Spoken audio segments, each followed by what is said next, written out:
का अभिमान कभी नहीं छूटेगा, यानी तब तक भूत का आवेश बना ही रहेगा। यदि आसक्ति छूटेगी तो भूत भी उतरेगा। आसक्ति न रहने पर कोई भी बंधन इसे नहीं बांध सकेगा।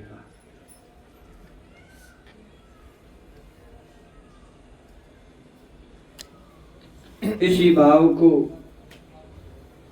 ध्यान में रखकर दूसरे प्रकरण में कह आए हैं कि स्वतः जगत सब ही भगत मैं मेरी बिच आड़ अभी रसिक हो ही सब मैं जो मेरी दे छाड़ी।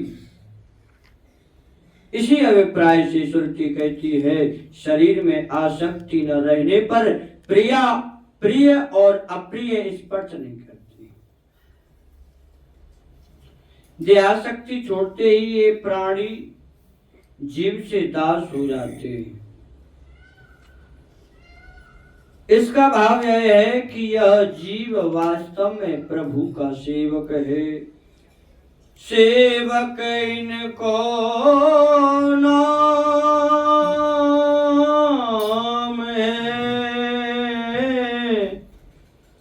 सेवा इनको धर्म कुल अभिमानी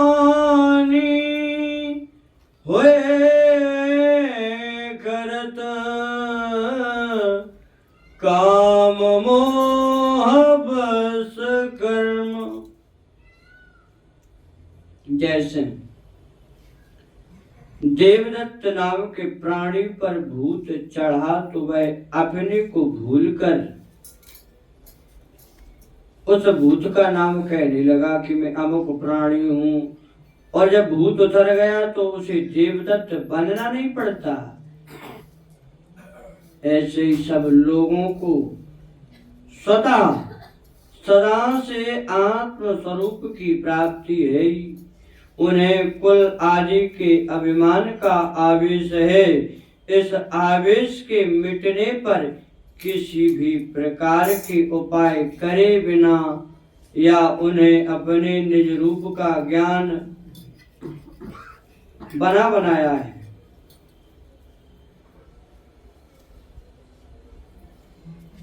अतः स्वतः जगत सब ही भगत है। अतएव जब तक यह दास अपने स्वामी के सन्मुख रहता है तभी तक सब सुख को पाता है, क्योंकि स्वामी के हित संबंध से ही इसका दास बना है। इसलिए जब तक सन्मुख है और स्वामी के अनुकूल है तब तक अपने स्वरूप में स्थित निज स्वरूप के सब वैभव को विलसता है,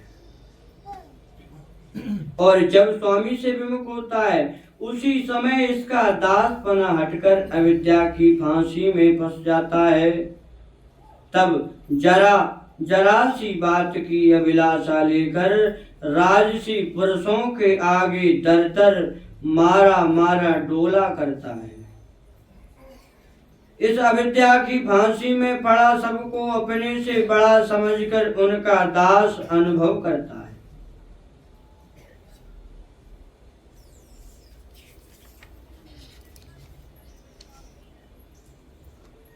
निज ज्ञान को भूलकर इसने जिन जिन पदार्थों में दृष्टि दी उनमें अपनापन समझकर तरह तरह के अभिमानों से मैं मेरी रूपी अविद्या से अनिष्ट कर लिया है। इस अविद्या का वर्णन कई बार किया है कि कारण कि परमात्मा से अन्यत्र कहीं भी सुख नहीं है। इसीलिए इस संसार में यह प्राणी कहीं भी न टिक कर एक जगह स्थिर नहीं हो पाता है और इधर उधर मारा फिरता है। अतः अपने स्वरूप को भूलना ही अविद्या है। इस बात को समझकर कि सर्वोपरि श्री हरिवंश जी हित स्वरूप से सबसे अधिक परम कृपालु और सबसे अधिक परम उदार, सदा एक रस रहकर बिना किसी विचार के सबको समान रूप से उनके भावानुसार सब सुखों को देते हैं। इस भाव को सदा हृदय में रखना चाहिए।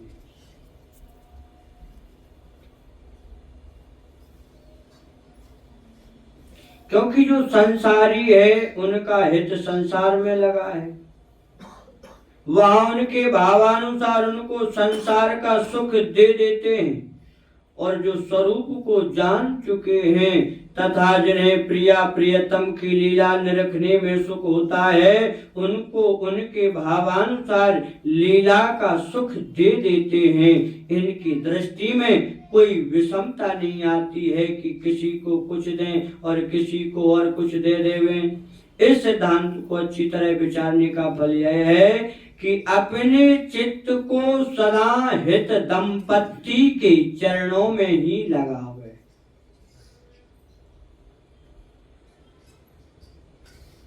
अतः यहाँ ये उपदेश किया है कि भाई इस सिद्धांत को विचार कर तुम अपने चित्त को श्री हित में लगाओ।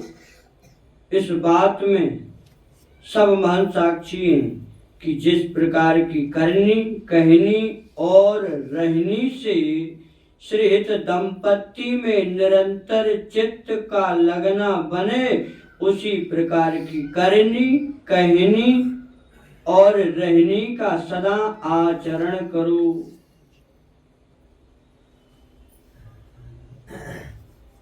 श्रीहित दंपत्ति में चित्त रमने से संसार के पदार्थों से आसक्ति छूटेगी। इससे मैं मेरी अविद्या की और इस अविद्या से उत्पन्न हुए अभिमानों की निवृत्ति होगी। तब यह जीव उसी क्षण दास सेवक होकर महल की टहल और हित रस की चहल में लगकर हित दंपत्ति के पास रहेगा। यही परम वांछनीय फल है। पंचम प्रसंग, वस्तु विचार पंचम प्रकार। सुख मुख बचन जु श्रवण सुनावूं, तब श्री हरिवंश सुनाम कहावूं। श्रीहित दंपत्ति में चित्त रमने से संसार के पदार्थों की आसक्ति छूटेगी।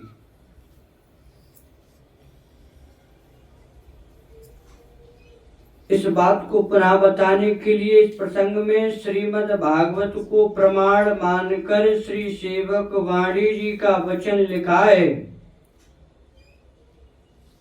हृदय की अविद्या जनित ग्रंथि खोलने के लिए श्री सुखदेव जी ने राजा परीक्षित को श्रीमद् भागवत सुनाई थी। और श्रीमद् भागवत में नवदा भक्ति का अच्छी तरह विस्तार से प्रतिपादन है। यद्यपि श्री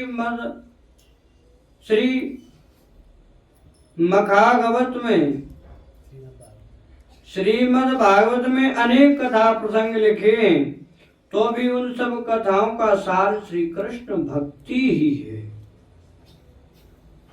जिस प्रकार गंगा जी गंगोत्री से चलकर अनेक मोड़ों द्वारा चारों दिशाओं में बहती हुई सीधी समुद्र में जा मिलती हैं, उसी प्रकार श्रीमद् भागवत का लक्ष्य ही हित तत्व अवगाहन करा देने का है। इसी से यहाँ कहा है कि पहले किसी हित मर्म को पहचानने वाले महानुभाव से श्रीमद् भागवत सुनकर हृदय में जागृति उत्पन्न करने पर ही श्री हरिवंश परम तत्वमय सुंदर नाम के कहने सुनने और भली भांति हृदयंगम करने के योग बना जा सकेगा। पहले कह आए हैं कि यह जीव स्वरूप से दास बना बनाया है, भावानुसार ही इसका स्वरूप सखी सखा इत्यादि होता है। श्री सेवक वाणी जी में लिखा है कि यह मत प्राय सभी ने माना है।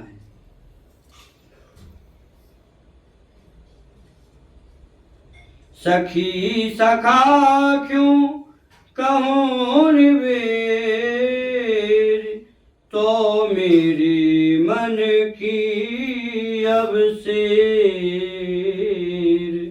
तेरी सकल प्रभुता कहूं, हरि हरि वंश भेद नहीं होए, प्रभु ईश्वर जाने सब कोई, दोय कहे न अनन्यता, विश्वंभर सब जग आभास, जस वरनो श्री हरि वंश विलास, श्री हरि वंश ही गायो।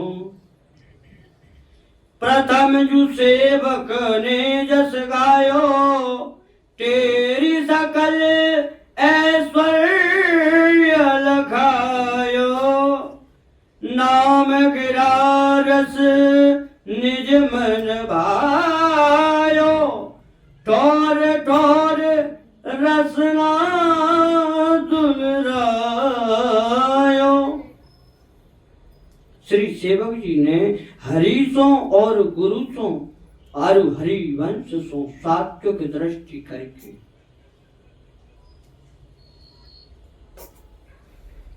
ईश्वर रूप सो अभेद दर्शायो, और नवदा भक्ति तृणाई ताही विचार को पुष्टि करवे को कहो। प्रथम जो सुख मुख बचन सुनावहूं, तब श्री हरिवंश सु नाम कहावहूं, मन सुमिरन बिसरे नहीं। श्री सेवक जी कहते हैं कि यदि सखी कहूं तो निकुंज लीला का अधिकारी, और सखा कहूं तो ब्रज लीला का अधिकारी समझा जाता हूं। फिर निवेरी के कहते हैं कि निकुंज लीला और ब्रज की लीला का सारा वैभव तो श्री हरिवंश जी का ही है। यहाँ सब प्रेम का ही खेल है, चाहे माधुर्य लीला हो चाहे ऐश्वर्य लीला, हितजू की इस लीला में संदेह ही क्या है। परंतु इतना कहने से ही निवेरो नहीं हो सके, परंतु इतना कहने से ही निवेरो नहीं हो सके है, क्योंकि मन में ऐश्वर्य की अवशेष रह जाए है। याते सकल प्रभुता कही, कारण की सकल प्रभुता कहवे में उक्त अनुक्त सब वैभव आ जाए है। इसी से सबको टेर के सबके कान जगाई के सेवक जी कहे हैं, जो कछु भी है सकल प्रभुता श्री हरिवंश जी की ही है। मैं श्री हरि और श्री हरिवंश में अभेद करी देखूं, मेरी दृष्टि में यही प्रभु और यही ईश्वर हैं। इस बात को सब जानते हैं कि यदि हरि और हरिवंश दो हों तो अनन्यता नहीं होती है। इसी से श्री हरिवंश ही सब विश्व को पालने वाले विश्वम्बर हैं।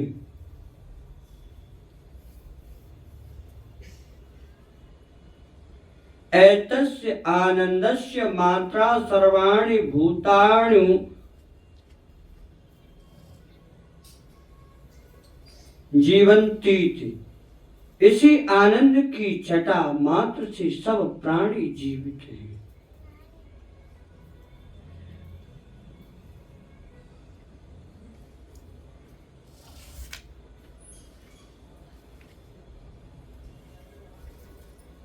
उन्हीं के प्रकाश से यह सब जगत प्रकाशित हो रहा है।